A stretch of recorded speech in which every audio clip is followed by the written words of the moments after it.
Assalamualaikum warahmatullahi wabarakatuh. Apa kabar sahabat bahasa dimanapun berada? Jumpa lagi dalam siniar kali ini. Saya Desi Natalia dari KKLP BIPA Balai Bahasa Provinsi Jawa Barat. Siniar kali ini kita akan membincangkan mengenai KKLP BIPA. Bersama kita telah hadir Koordinator BIPA Balai Bahasa Provinsi Jawa Barat, yaitu Kang Taufik Awaludin. Apa kabar Kang Opik? Alhamdulillah baik Teh Desi. Teh Desi apa kabar hari ini? Alhamdulillah sehat walafiat. Ya, semoga sahabat bahasa semua juga dalam keadaan sehat walafiat dan dimudahkan dalam segala urusan yang baik. Amin. Mudah-mudahan ya Teh Desi ya. Iya, jadi siniar kali ini kita akan membincangkan mengenai KKLP BIPA ya, Kang Opik. Ya. Mungkin sahabat bahasa ada yang sudah tahu apa itu BIPA atau ada yang mungkin belum tahu. Jadi Kang Opik silakan menjelaskan terlebih dahulu tentang apa itu KKLP BIPA. Baik Teh Desi, terima kasih. Mungkin sebelumnya BIPA itu mungkin sebagian besar orang sudah mengetahui ya BIPA itu apa. Namun di sini tidak ada salahnya kalau kita memberikan penjelasan sedikit ya. Jadi BIPA itu kependekan dari bahasa Indonesia bagi penutur asing. Nah, di Balai Bahasa Provinsi Jawa Barat ini, BIPA ini merupakan salah satu layanan yang ada di Provinsi Jawa Barat ya. Jadi layanan ini sangat strategis Teh Desi, karena Balai Bahasa Provinsi Jawa Barat ini mempunyai peran nanti untuk mengelola BIPA yang ada di Provinsi Jawa Barat. Jadi seluruh wilayah Jawa Barat ya Kang ya. Jawa Barat karena memang kita kan di Balai Bahasa itu di atas kita di Badan Bahasa, Badan Pembinaan dan Pengembangan Bahasa itu memiliki kan UPT di daerah. Jadi kami di Jawa Barat ya Provinsi Jawa Barat, Balai Bahasa Provinsi Jawa Barat. Nah, jadi fungsi dan kami di Provinsi Jawa Barat ini memang tidak bebas ya, tapi dibatasi juga oleh fungsi dan peran BIPA yang dimiliki oleh Pustanda ya, Pusat Penguatan dan Pemberdayaan Bahasa ya, di Badan Bahasa ya. Jadi Pustanda itu memiliki ada Trigatra program BIPA, yaitu sebagai regulator, yang kedua sebagai fasilitator, yang ketiga sebagai koordinator ya.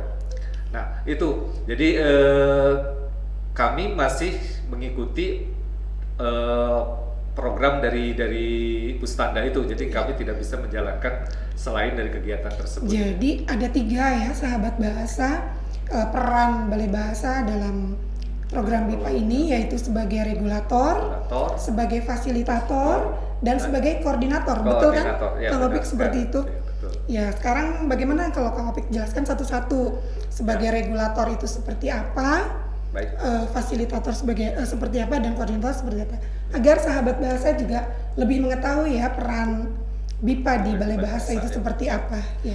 Baik, kalau mungkin sebagai pertama yang tadi itu sebagai regulator, kalau sebagai regulator mungkin Balai Bahasa Provinsi Jawa Barat dalam hal ini tidak terlalu ya, mungkin bagiannya itu ada di Badan Bahasa ya, di Badan Pembinaan dan Pengembangan. Jadi pembuatan kebijakannya itu ada di Badan Bahasa ya kan? Karena kan regulator itu berarti dia membuat aturan-aturan ya. Iya. Jadi kalau Balai Bahasa biasanya cuma tinggal mengikuti aturan yang sudah ditetapkan oleh Badan Bahasa. Seperti itu. Kalau itu yang sebagai fungsi sebagai regulator. Iya. Nah, kalau sebagai fasilitator ini berarti kita memfasilitasi lembaga-lembaga BIPA yang ada di Provinsi Jawa Barat, di wilayah kerja Balai Bahasa Provinsi Jawa Barat. Berarti kami memfasilitasi semuanya. Sepertinya contohnya seperti ini, kita ada lembaga bahasa, ada lembaga penyelenggara BIPA misalkan memerlukan ini kurang, misalkan kami ingin diberikan pelatihan mengenai pengajaran karena sudah lama tidak melaksanakan pengajaran BIPA misalkan. Nah, bisa menghubungi ke Balai Bahasa Provinsi Jawa Barat, tapi tentunya tidak bisa langsung dikabulkan saat itu juga meminta adakan pelatihan, kita saat itu langsung melakukan pelatihan, tetapi mungkin akan dianggarkan untuk tahun berikutnya. Jadi mungkin nanti begini sahabat bahasa, jika ada yang membutuhkan fasilitasi lembaga BIPA dapat bersurat ke Balai Bahasa. Nanti insya Allah bisa kami bantu, tapi mungkin akan ada proses karena harus direncanakan dan dianggarkan terlebih dahulu. Begitu sahabat bahasa. Ya, itu yang sebagai fasilitator ya Teh Desi. Ya, jadi peran sebagai koordinator tadi fasilitator ya sudah dijelaskan oleh Kang Opik. Yes. Nah, sekarang peran sebagai koordinator seperti apa? Ya, kalau sebagai koordinator itu berarti kita berperan sebagai yang mengorganisasikan segala kegiatan yang ada eh, di Provinsi Jawa Barat. Seperti contohnya seperti ini. Seperti kemarin misalkan ada di sebuah lembaga BIPA di Kota Bogor menghubungi ke kami di KKLP BIPA meminta ada pengajar BIPA yang mempunyai bahasa pengantarnya itu bahasa Jerman. Nah, karena di Balai Bahasa Provinsi Jawa Barat tidak ada, dan kami pun pasti mencarikannya karena di Kota Bogor kami tidak mungkin mencarikan pengajar yang ada di Kota Bandung ya. Itu karena kan berpengaruh dengan jarak, jaraknya akan sangat berpengaruh, mungkin akan berat di ongkos gitu ya. Iya, jadi terkendala masalah biaya ya, kan? Makanya nah, saya koordinasikan dengan lembaga-lembaga BIPA yang ada di Kota Bogor juga. Misalkan saya tanyakan kepada lembaga yang ada memiliki pengajar bahasa yang memiliki pengantarnya bahasa Jerman, saya tawarkan kepada lembaga tersebut apakah ada pengajarnya, apakah bersedia mengajarkan bahasa Jerman yang diminta. Ya, tinggal jadi langsung saya kasihkan kontak orang yang bisa bahasa Jerman tersebut kepada lembaga yang memerlukan itu. Jadi berarti sebelumnya Balai Bahasa juga harus sudah bekerja sama ya dengan lembaga-lembaga BIPA di setiap kabupaten kota di Jawa Barat ini ya, Kang Opik. Ya. Jadi memang sebelumnya juga kan pas ketika beberapa di awal tahun kita kan diminta juga oleh Pustanda ini untuk mendata seluruh lembaga-lembaga penyelenggara BIPA yang ada di Provinsi Jawa Barat tadi sih. Seperti yang kemarin tadi sih yang menghubungi juga kan yang membuat suratnya. Iya. Kita baru bersurat kemana saja kemarin tadi sih? Kemarin kita di Bogor itu ada 3 lembaga ya di Kota Bogor, kemudian di Kabupaten Bogor. Jadi kami bersurat, kami datangi lembaga BIPA. Di sana kami juga mendata sahabat bahasa, jadi mendata pengajar. Kemudian kami juga mendata pembelajar ya Kang Opik. Iya, pembelajar. Iya, pembelajar juga alhamdulillah banyak meskipun dengan kondisi pandemi kemarin lebih banyak daring ya atau online gitu. Iya, daringnya lebih banyak ya. Jadi memang kemarin yang didata itu lembaga, nama lembaganya, alamat lembaga, jumlah pengajarnya berapa, juga jumlah pembelajarnya ya kita data semua. Nah, ini keperluannya itu selain untuk keperluan di Balai Bahasa Provinsi Jawa Barat, ternyata digunakan juga untuk pemutahiran data di portal BIPA Daring tadi sih. Oh, jadi ada portal juga ya Kang Opik? Iya, ada portalnya juga. Jadi itu bisa diinformasikan kepada sahabat bahasa jika ingin melihat portal BIPA Daring itu di mana? Ya, jadi BIPA Daring itu sahabat bahasa bisa mengaksesnya di laman bipa.kemdikbud.go.id ya, di bipa.kemdikbud.go.id ini. Di sana banyak sekali informasi mengenai kebipaan ya. Ada informasi mengenai yang pertama itu bahan ajar. Di sana banyak sekali bahan ajar yang sahabat bahasa bisa unduh di sana. Di sana juga selain bahan ajar juga ada bahan pengayaannya juga banyak ya, ada yang dapat digunakan dalam mengajar nanti. Selain itu juga ada Jaga BIPA itu jaringan BIPA ya. Jadi nanti di sana ada lembaga-lembaga penyelenggara BIPA seluruh Indonesia ada, bahkan di luar negeri juga ada seperti itu. Jadi bukan hanya lembaga di dalam negeri ya, tetapi lembaga BIPA yang berada di luar negeri juga. Itu ada datanya dan dapat diakses oleh sahabat bahasa ya. Bisa diakses. Jadi silakan membuka laman bipa.kemdikbud.go.id. Di sana informasi lengkap ya, Kang Opik. Jadi sahabat bahasa, laman ini atau portal ini digunakan bukan hanya untuk pengajar aja atau pegiat BIPA yang ingin mengetahui informasi tentang BIPA, tapi dapat digunakan juga oleh pembelajar orang asingnya mungkin yang ingin belajar bahasa Indonesia itu bisa menggunakan portal ini juga. Nah, mungkin sahabat bahasa ingin tahu ya, apakah gratis untuk mengunduh kalau bahan ajar di portal itu atau bagaimana? Semuanya gratis. Jadi tapi kita harus memasukkan dulu, daftar dulu lah istilahnya, harus daftar dulu, masukkan nama dan juga lembaga kita apa, terus kegunaannya juga untuk apa. Nanti di sana kegunaan mengunduh bahan-bahan ajar di sana digunakan untuk apa. Oh, misalkan. jadi sahabat bahasa juga harus ini ya, mencantumkan apa tujuannya, Ya. apa kebutuhannya, begitu, Ya, betul, Kang Opik? betul. Ya, jadi seperti yang tadi saya sebutkan, jadi selain untuk pengajar, pembelajar juga di situ ada kan, ada selain bahan ajarnya juga ada di situ ada terabipa ya, terabipa itu jadi ada tes, misalkan tes daring itu si pembelajar pengen mengetahui nih sudah sejauh mana menguasai bahasa Indonesia. Nah di situ ada tes daringnya, belajarnya. Terus juga misalkan kalau ingin belajar misalkan setelah tes misalnya dirasa kurang memahami bahasa Indonesia, ternyata hasilnya kurang memuaskan, di situ juga ada tempatnya, yaitu adalah Tebar Bipa. Tebar Bipa itu tempat belajar daring ya, tempat belajar daring. Oh, jadi ada dua ya, Iya. Kang Opik, ada Terabipa, tes daring BIPA, dan ada Tebar BIPA, Tebar BIPA, ya, tempat belajar BIPA daring. Nah, ya. Jadi sebaiknya jika sahabat bahasa nih ingin mengetes, itu sebelum atau sesudah belajar, atau sebaiknya dua-duanya? Sebaiknya Sebelum dua-duanya. belajar, Ya. tes dulu, nanti setelah belajar Ya, dites tes lagi. ya. Jadi biar tahu ya nanti skornya bertambah Skornya, apa berkurang oh, gitu. iya, iya, Jadi iya, iya. pretest sama post testnya hasilnya terlihat. Mungkin kalau misalkan setelah belajar malah tambah jelek, berarti belajarnya yang kurang Nah, bersungguh-sungguh. jadi silakan sahabat bahasa jika ada yang ingin mencoba Terabipa maupun Tebar BIPA, silakan ya. Ya, silakan. Dapat mengakses Masuk laman aja, BIPA laman Kemdikbud tadi ya. bipa.kemdikbud.go.id ya. Iya, itu tadi sekilas tentang BIPA ya, Iya. Kang Taufik. Ya. Dan- Nah, ini tadi sih. Jadi tadi berhubungan dengan Trigatra tadi ya, Trigatra program BIPA yang sudah dicanangkan, sudah ditetapkan oleh Pustanda tadi. Kita juga di Balai Bahasa sebenarnya sebelum adanya Trigatra ini kan, kalau sekarang kita sudah tidak boleh mengajar nih. Iya, betul kan? ya, Kang. Karena terbatas, kita hanya sebagai regulator, fasilitator dan koordinator.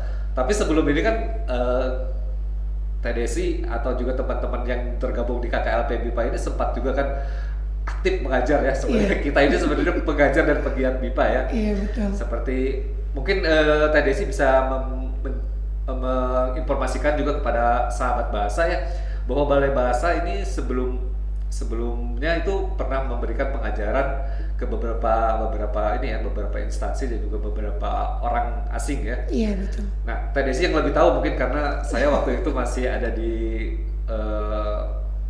masih belum diimpor ke Bandung gitu ya, masih di Palembang. Ya mungkin silakan gimana dulu waktu Iya. pengajaran BIPA di Iya, baik Kang Taufik dan sahabat bahasa, memang dulu kami tim BIPA di Balai Bahasa Jawa Barat ini menerima siswa BIPA. Jadi menerima pembelajar karena dulu kami juga mengajar.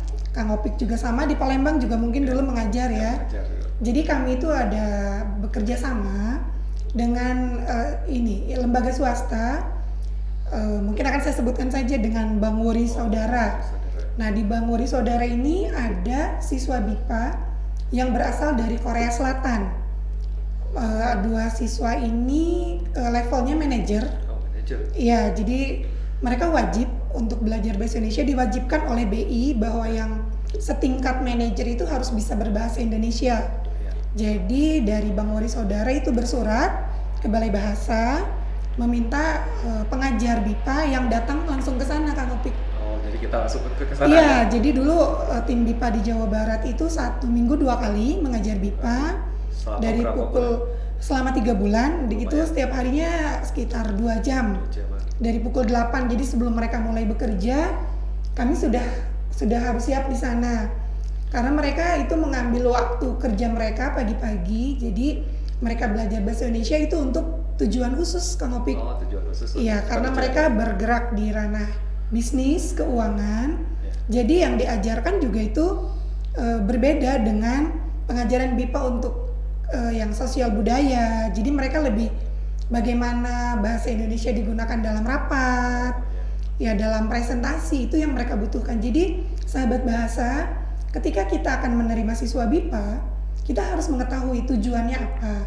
Ya. Misalnya ada juga yang ingin jalan-jalan selama 3 bulan. Ya. Itu Berbeda, untuk ya? berbeda, iya jelas berbeda, itu untuk kesintasan atau untuk bertahan hidup. Bertahan hidup. Misalnya untuk menanyakan arah, untuk berbelanja gitu. Jadi akan berbeda. Ya. Nah, yang Korea ini juga jadi gini, siswa yang dari Korea itu sebetulnya kemampuan bahasa Inggrisnya juga terbatas. Iya, Bagus. jadi sebetulnya waktu itu kami agak bingung sahabat bahasa. Berarti kita banyak menggunakan bahasa isyarat juga. Iya, jadi kami lebih sering menulis, menjelaskan dengan menulis, karena mereka juga saat yang bersamaan mereka belajar bahasa Inggris juga. Jadi mereka belajar langsung dua bahasa Inggris dengan bahasa Indonesia gitu. Ya alhamdulillah kami dapat mengatasi itu dan mereka sampai selesai program mereka mengikuti tes UKBI yaitu uji kemahiran berbahasa Indonesia. Alhamdulillah hasilnya bagus. Ya. Untuk ukuran orang asing itu mereka ada di tingkat madya. Berarti pengajarannya berhasil tuh ya. Alhamdulillah, mudah-mudahan terpakai terus karena mereka waktu itu hanya satu program saja. Ya nanti itu juga beberapa kali ada permintaan juga seperti itu. Jadi tidak semua penutur asingnya berlatar belakang bahasa Inggris. Sedangkan tim BIPA di Jawa Barat itu sebetulnya semua berlatar belakang bahasa Inggris. Tapi sebagai pengajar BIPA kita kan mengajarkan bahasa Indonesia sebagai bahasa kedua ya, as a second language. Jadi berbeda dengan pengajaran bahasa Indonesia bagi orang Indonesia atau penutur jati. Nah itu, terus ini juga Kang Opik ada yang menarik. Selain belajar bahasa Indonesia, mereka juga ingin belajar bahasa Sunda. Mereka ingin diajari bahasa Sunda. Keren banget ya. Itu saya kaget sekali ketika suatu pagi saya datang ke Bang Wuri itu, tiba-tiba siswanya mengucapkan Wilujeng Enjing. Saya kaget belajar di siapa gitu. Oh saya belajar dari OB di sini katanya gitu. Dari Jadi, OB gitu. Iya, karena mungkin interaksi mereka lebih banyak bahasa Sunda. Jadi begini sahabat bahasa, mengajar BIPA itu kita bukan hanya mengajar bahasa Indonesia ya Kang Opik, tapi mengajar juga budayanya juga pasti ikut ya. Apalagi kan kedua orang Korea itu berada di lingkungan memang kondisi lokalnya kan kita di Jawa Barat tentu bahasa Sunda mungkin yang dipakai ya. Iya, jadi mereka sudah bisa bilang hatur nuhun gitu. Jadi bagus juga kepada pembelajarnya itu ya. Jadi bagus jadi pembendaharaan bahasanya itu bukan hanya bahasa Indonesia, tapi bahasa daerah juga mereka kuasai meskipun sedikit-sedikit hanya untuk keperluan yang kesintasan itu ya. Untuk keseharian mereka ya. Nah ini sahabat bahasa, Kang Opik juga sudah pernah mengajar BIPA di Kamboja. Mungkin akan berbeda lagi itu pengalamannya. Bagaimana Kang Opik bisa diceritakan sedikit kepada sahabat bahasa? Ya, itu sebenarnya kalau Kamboja itu sudah agak lama juga ya. Jadi memang kondisi pengajar di ASEAN itu memang sangat-sangat sama saja dengan di Indonesia ya.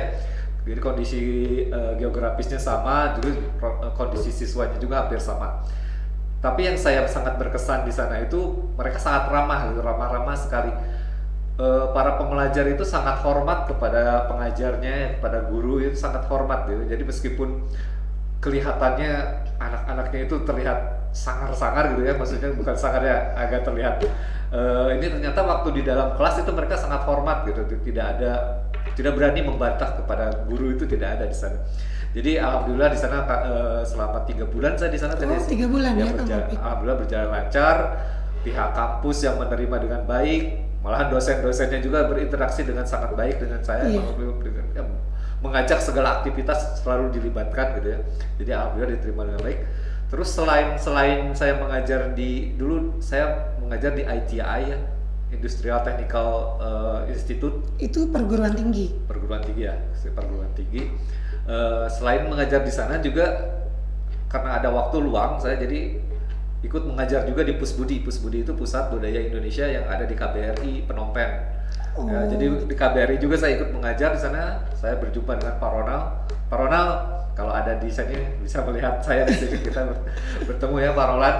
Dulu kami partner lah di sana, jadi dengan Pak Roland ya.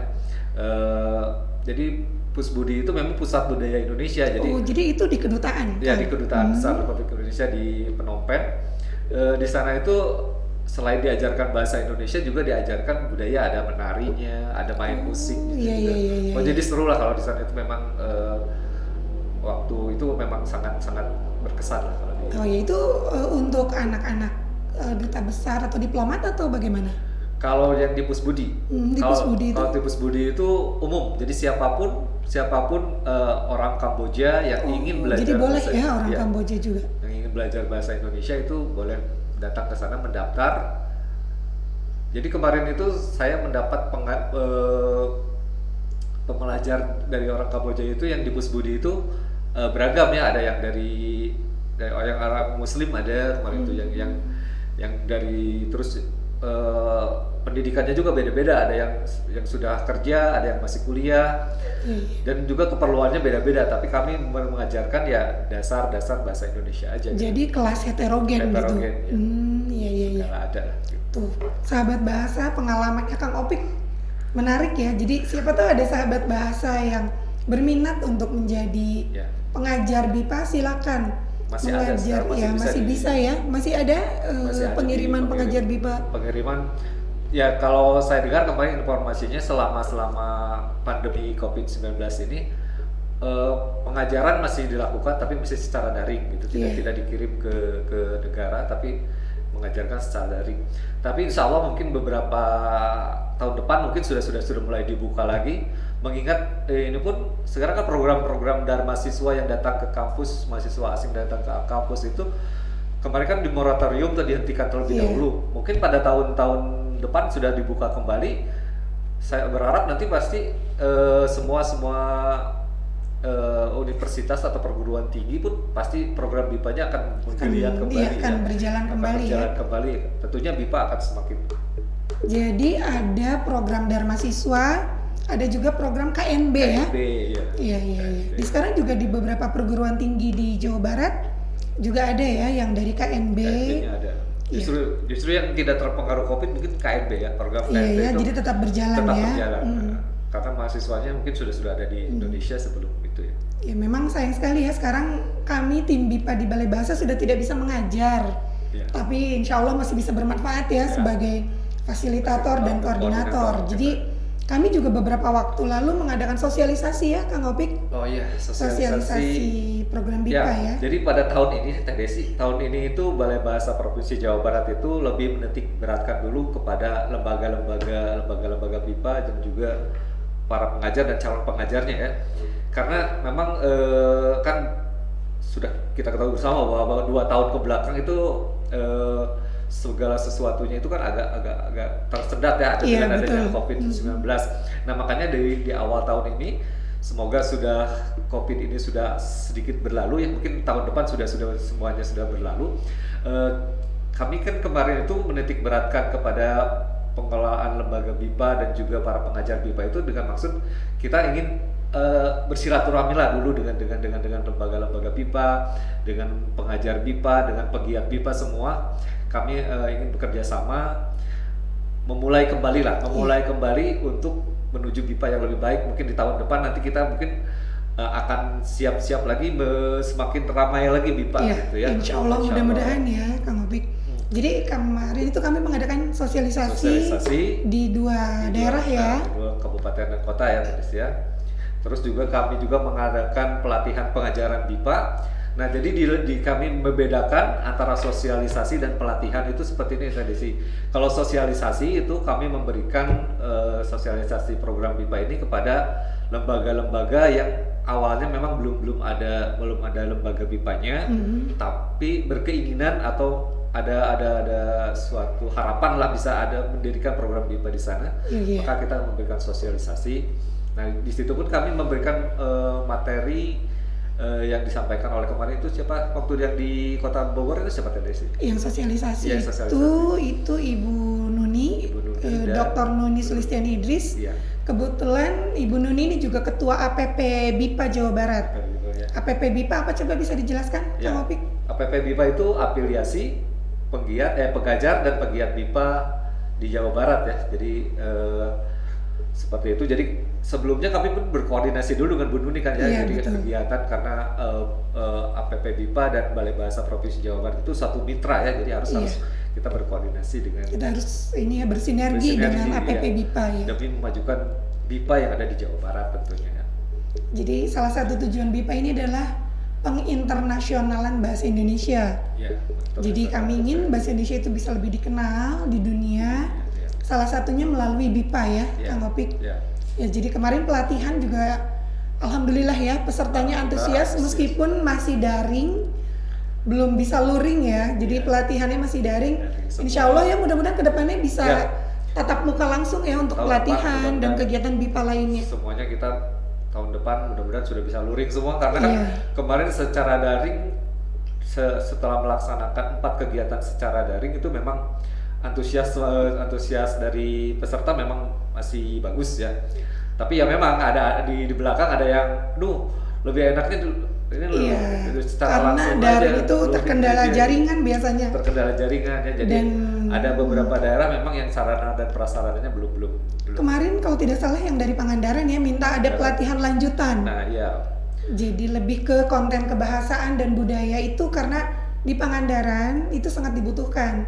Karena di sana potensial banyak wisatawan asing yang ingin belajar bahasa Indonesia dan budaya ya. Iya, benar sekali. Jadi memang di Pangandaran itu sebenarnya potensial ya, tapi secara umum mereka tidak mengetahui BIPA itu apa, tapi padahal mereka sudah melaksanakan Iya, betul, melaksanakan kegiatan BIPA gitu. Jadi Pak. dengan adanya kemarin pelatihan, adanya koordinasi, mereka sudah memahami Ya, gitu paham ya. ya. Ya mudah-mudahan kedepannya BIPA akan semakin maju, kita sama-sama bekerja sama, bersemangat untuk memajukan BIPA di Jawa Barat dan untuk penginternasionalan bahasa Indonesia. Ya. Mungkin ini waktunya sudah tinggal sedikit lagi, Kang Opik. Ada yang disampaikan untuk terakhir? Ya, mungkin Penutup. kalau untuk Sebagai penutup mungkin semoga Balai Bahasa Provinsi Jawa Barat dapat memberikan dampak yang positif ya baik untuk perkembangan BIPA yang ada di Jawa Barat. Tentu saja kami memerlukan dukungan dan bantuan dari semua lembaga-lembaga BIPA, pegiat BIPA, pengajar BIPA, pokoknya semua yang terlibat dalam kebipaan itu semoga dapat memberikan dukungan yang positif juga kepada Balai Bahasa Provinsi Jawa Barat agar BIPA di Provinsi Jawa Barat ini dapat terus berkembang, semakin maju dan semakin terdepan. Amin, Kayak insya gitu, Allah ya. Amin. Sebelum saya tutup siniar ini, kita ajak sahabat bahasa untuk salam Salam BIPA BIPA. ya. Salam BIPA. Bagaimana Kang Opik salam BIPA? BIPA di hati. BIPA di hati. Ya, demikianlah sahabat bahasa perbincangan kita mengenai KKLP BIPA Balai Bahasa Provinsi Jawa Barat. Akhir kata saya Desi Natalia mengucapkan terima kasih. Wassalamualaikum warahmatullahi wabarakatuh. Waalaikumsalam.